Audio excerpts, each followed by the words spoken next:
Right. You've read the title, so let's not muck about. There are Toyotas on British roads doing 200,000 miles on the original engine. You knew that before you clicked. So here's what this actually is. The 10 you can buy here, right-hand drive, with the exact engine you want under the bonnet and the exact one you don't. Hold on to this for the whole video because it decides everything else. A Toyota isn't a badge. It's an engine code and a service book. Same model, same year, same forecourt. One's got a Japanese petrol engine with a chain that'll see you out. The other's got a diesel, Toyota didn't design and didn't build, with the chain at the back of the block, and when that goes, the gearbox comes out to reach it. Both say Toyota on the boot lid. And number one genuinely doesn't break. It's also the most expensive car here to keep on the road, and it isn't close. 790 quid a year in tax before you've put fuel in it. One thing before we start, and it might save you £2,000. If your week is 3 miles to the shops and 3 miles back, none of the diesels here are for you. Not one. Go to the petrols and the hybrids. I'd rather tell you that than sell you a countdown. I'm Terry, and this is Vintage Vehicles. Do me a favour before we start and hit subscribe. It's free, it costs you nothing, and this is the sort of thing that stops a mate signing for something daft on a Saturday morning. No manufacturer pays us a penny, no press cars, and we don't sell cars. Everything here comes from published data, and we'll tell you which is which. Where this comes from. MOT history and recall notices on gov.uk. Toyota GB's published warranty terms. What car? Honest John? Parker's? The RAC? Every tax figure is off the DVLA's V149 table for 2026, 2027. And here's what we haven't got. There's no British figure for how many of a model reach 200,000 miles. The Americans publish that. We don't.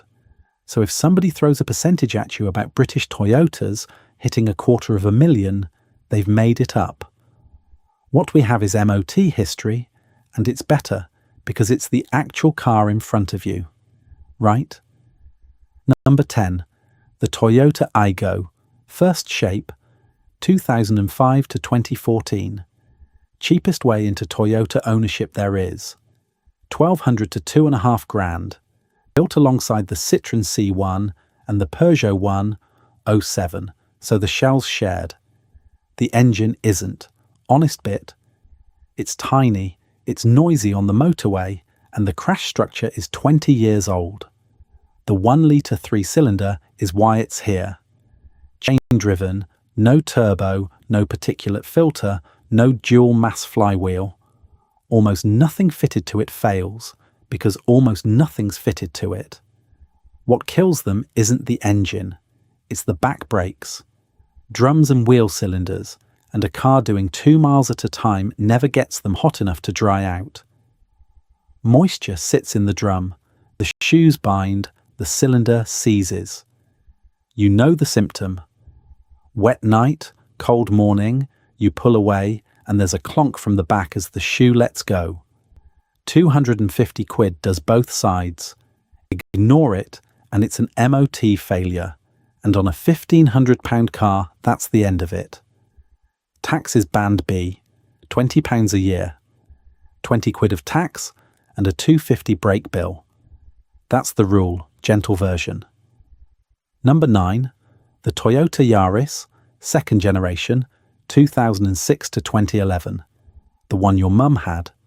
Tall seat, huge glass, thin pillars, doors that open properly wide. If you're in and out of a car 12 times a day, somebody had thought about it. Honest bit. The plastics are grim, and the base 1 litre is slow enough to be a problem on a slip road.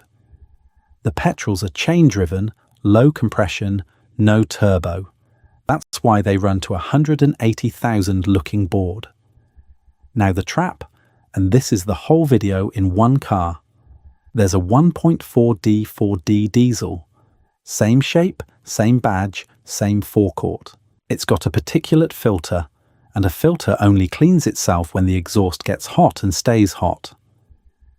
A Yaris doing school runs never gets there. The regeneration starts, gets cut short when you switch off, and dumps unburnt diesel down the bores into the sump. The oil thins. Thin oil kills injectors and chain tensioners. The symptom gives it away. Fans still roaring after you've parked, and an oil level climbing above the max mark instead of dropping. That's fuel in your oil. Injectors are 2 to 350 each fitted. A filter's 700 to 1200. Petrols are usually band C, £35.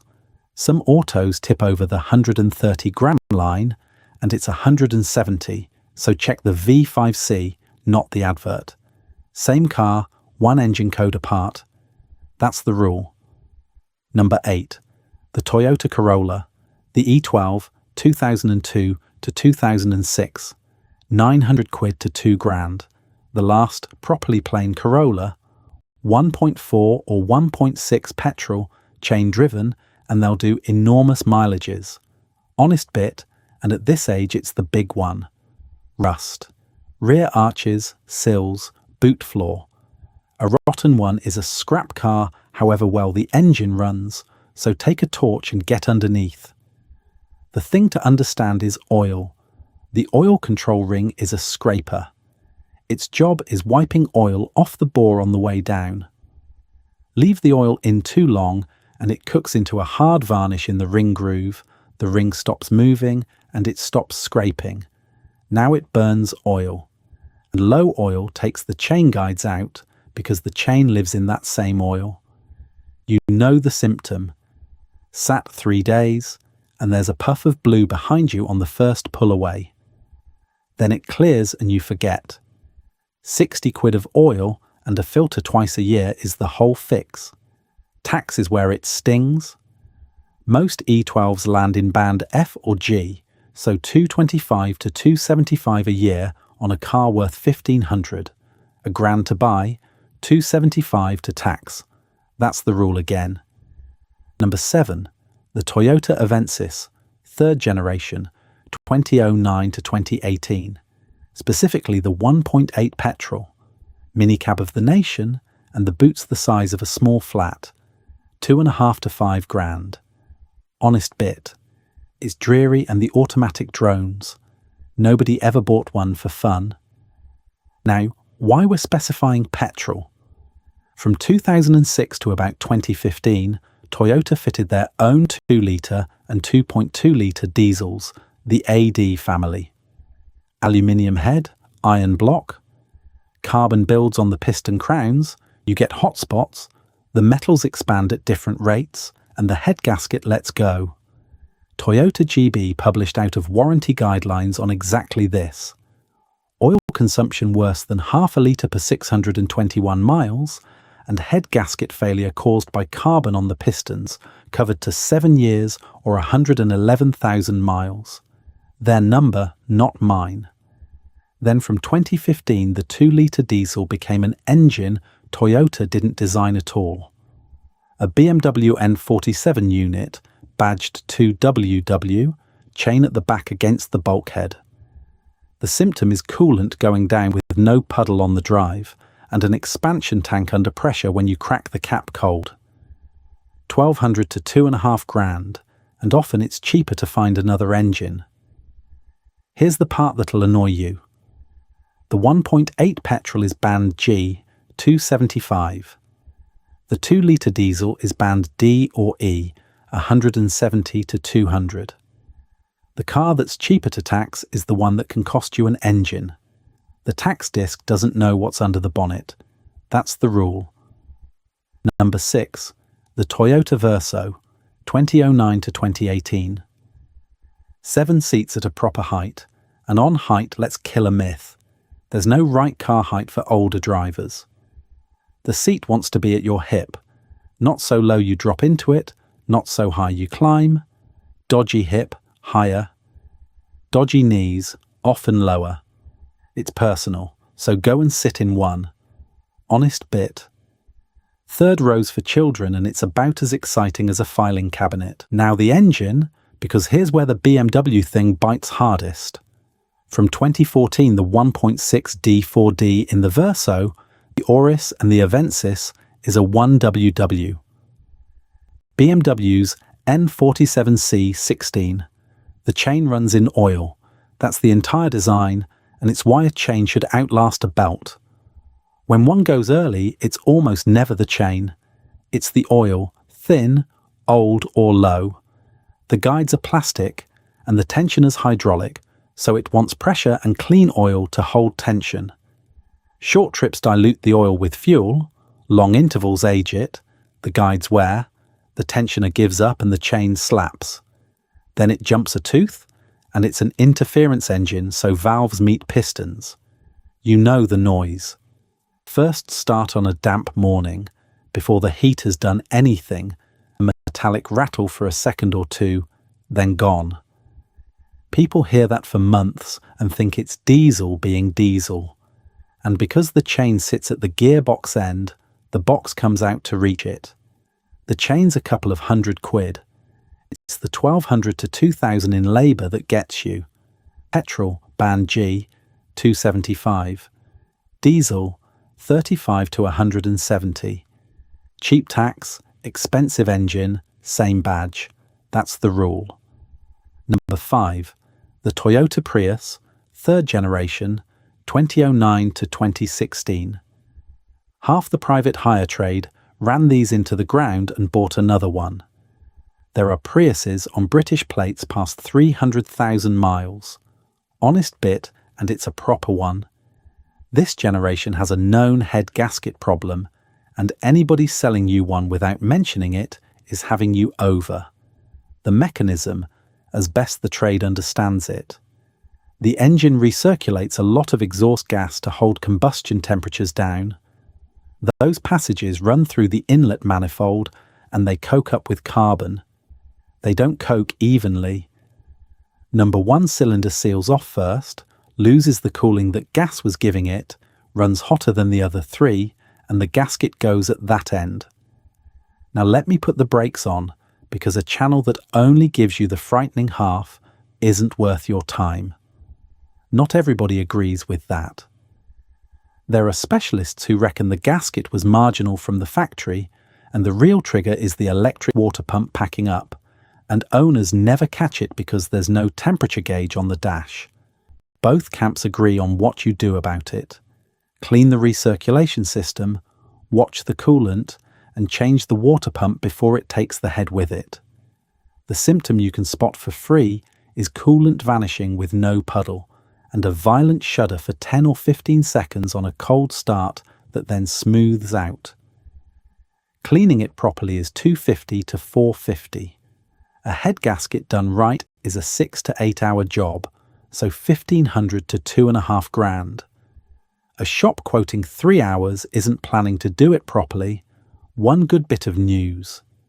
Toyota will keep covering the hybrid battery to 15 years from first registration, as long as you keep having the hybrid health check done at a Toyota dealer. Tax is band A, £20 a year. Cheapest tax here, and the biggest single bill here, in the same car. Purchase price and tax told you nothing. That's the rule.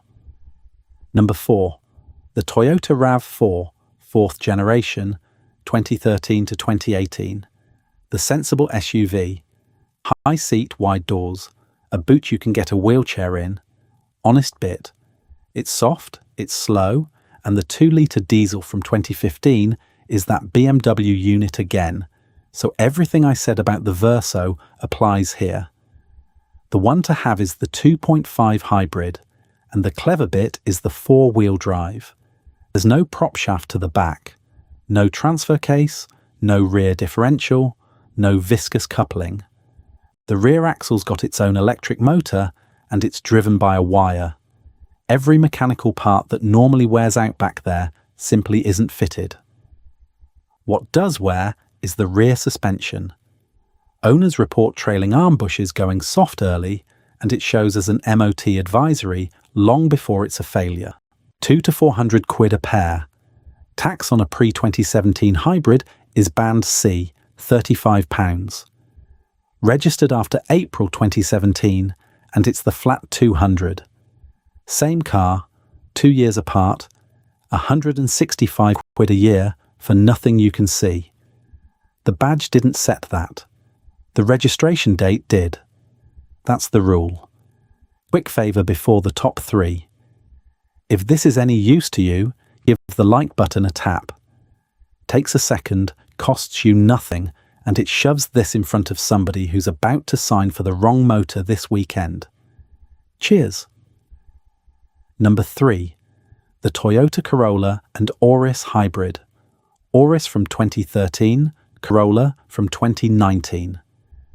The whole minicab trade moved on to these, and minicab drivers aren't sentimental. They buy whatever costs least to run, and they all bought the same thing. Honest bit. It's not quick, the battery eats into the boot, and if you want to enjoy driving, this isn't your car. Now the gearbox, because it's the best engineering on this list. It's called an eCVT, and it is not a CVT. A normal CVT is a steel belt squeezed between 2 cones, and that belt's a wear item under load. This has no belt, no bands, no clutch packs, no torque converter.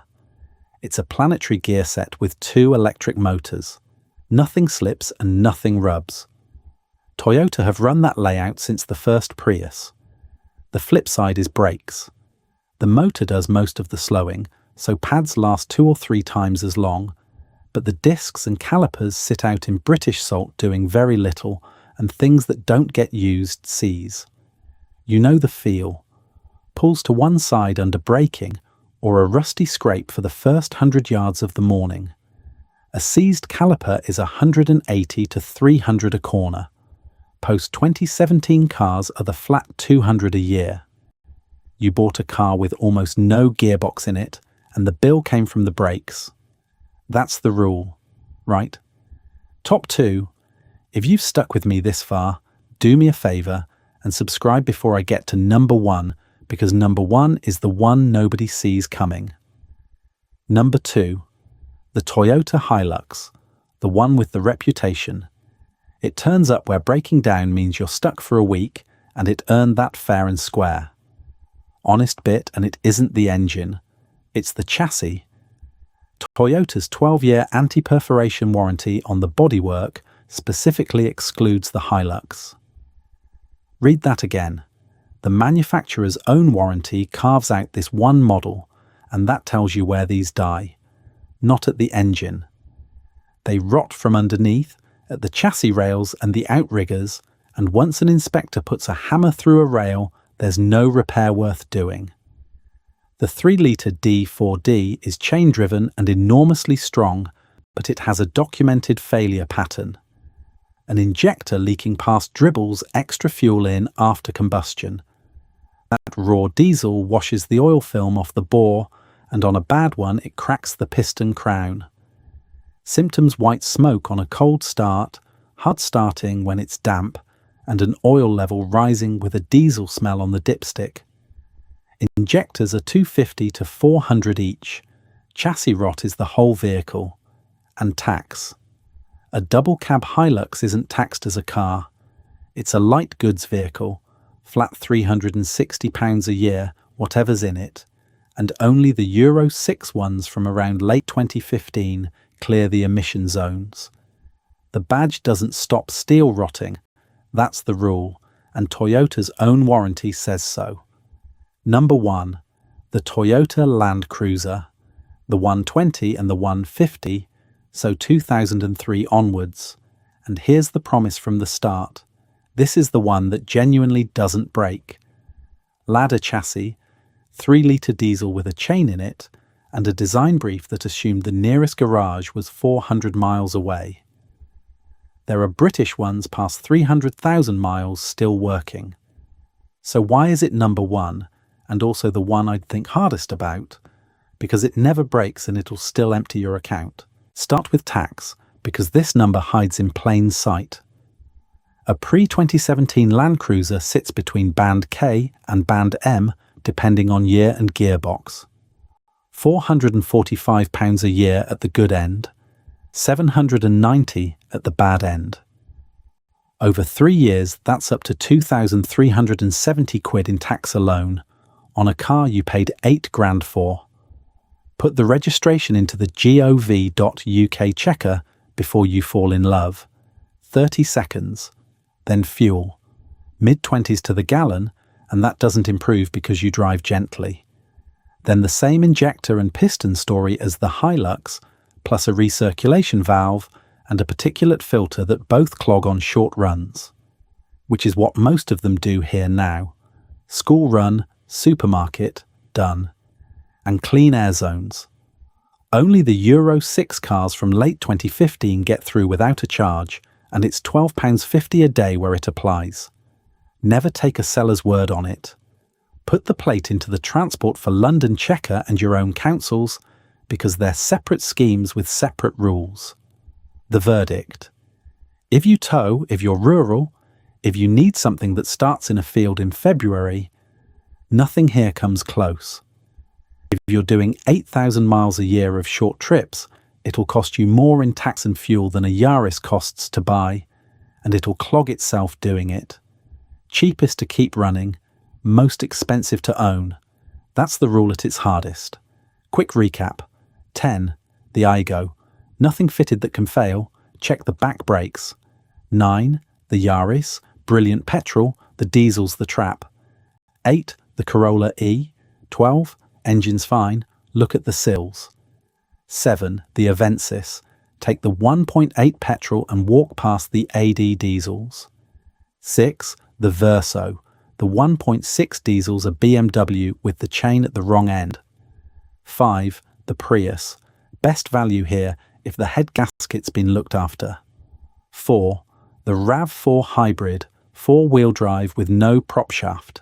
3. The Corolla Hybrid, a gearbox with nothing in it to wear out. 2. The Hilux, unkillable engine on a chassis Toyota won't warranty. 1. The Land Cruiser, forever car, £790 a year habit. Honest takeaway, and 2 things this week that cost nothing. 1. Take the registration of anything you're looking at and put it into the free MOT history checker on gov.uk. Every test, every advisory, every mileage reading going back years. The advisories are the good bit. Corrosion advisories that keep coming back tell you what the seller won't. 2. Put that same registration into the Transport for London Clean Air Checker and your council's zone checker. 2 schemes, 2 answers. Never assume a car's exempt because an advert said so. Now I want to hear from you and not opinions. Data. What have you got? What's the engine code? How many miles? And what's it cost you in the last 12 months?